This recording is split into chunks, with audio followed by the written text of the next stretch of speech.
وزیر اعظم شهباز شریف په عمران خان باندې یو بل کیس جوړ کو او د عمران خان نه د 10 ارب روپو ډیماند هم کړی دی چې د مال 10 ارب روپۍ راکې کم کیس په جوړ کړي پاغه باندې تفصیلا خبره کو بل د جی ایچ کیو حمله کیس ټرایل چې کوم دی هم اچانک شروع شوی د غي حواله سره هم اپډیټس ته بل طرف ته پی ټی آی چې کوم دی د احتجاج د پاره ناری وخت چې د پی ټی آی کم احتجاج د غي د پاره ماحول جوړي خو بل طرف ته عمران خان باندې نوې کیسونه د پی ټی آی باندې نوې کیسونه هم را روان دي بل د عمران خان چې کم پولیګرافیک ټیسټ د هغې حوالې سره هم شاهد خاقان عباسي یو ډېر زبردست بیان جاری کړی چې دا ټول تفصیلات در سره په دې ویډیو کې شریکوم ویډیو خپله هم مکمل وګورئ او مخکې ملګرو سره ضرور شریکه کړئ راځو چې تفصیل طرف ته شهباز شریف په عمران خان یو بل کیس جوړ کړو چې عمران خان زما بېزتي کړې ده او دی ما ته په هرجانه کې 10 ارب روپۍ راکوي اور په دې کیس کې شهباز شریف 2 ځله په ویډیو لینک باندې هم عدالت کې پیش شوی دی اور د عمران خان وکیلانو ته مختلف کوېسچنې کړي دي جی اوس دا کیس هم په عمران خان باندې جوړېدو والا دی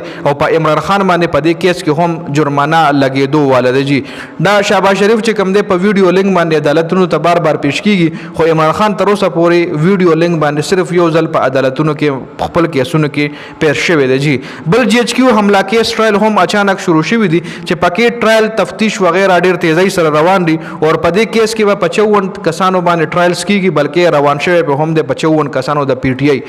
نو د عمران خان کیسونه یو ځل بیا اکټیو شوی دي بل طرف ته پی ټی آی احتجاج د پاره ماحول جوړي او بل طرف ته عمران خان باندې نوې کیسونه جوړيږي سہیل وړای ویلي دي چې وزیر اعظم نه بلبله جوړه شوې ده دا سہیل وړای چې یو ډېر غټ صحافي هم دی او سیاستدان هم دی د ویلي چې د پاکستان وزیر اعظم نه بلبله جوړه شوې ده د فوج د بهادرۍ ترانې هم ویلي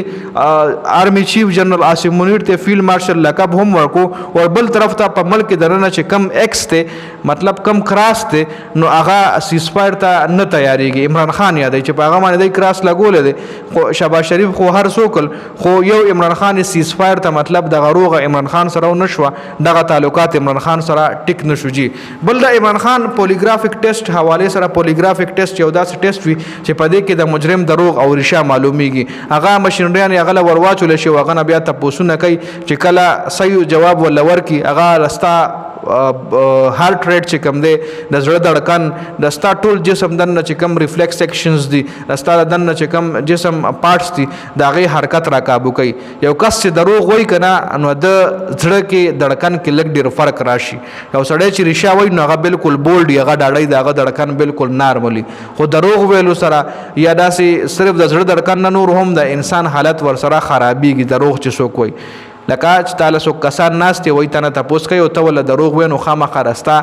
جسم کې انټرنلی یا آوټسایډ چې کوم وایي کې څه ناڅه فزیکل چینجز راځي نو په دې وجه دغه پولیګرافیک ټیسټ چې کوم دی رستا دننه د حرکت او رستا د جسم بهر حرکت چې کوم دی هغه ډیټیکټ کوي یو کس چې دروغ او ریشه وایي نو هغه پولیګرافیک ټیسټ کې پته لګي نو د پولیګرافیک ټیسټ حواله سره جج صاحب حکم کړو چې عمران خان ته هم دغه ټیسټ وشي نو شاید خاقان عباسي ویلي دي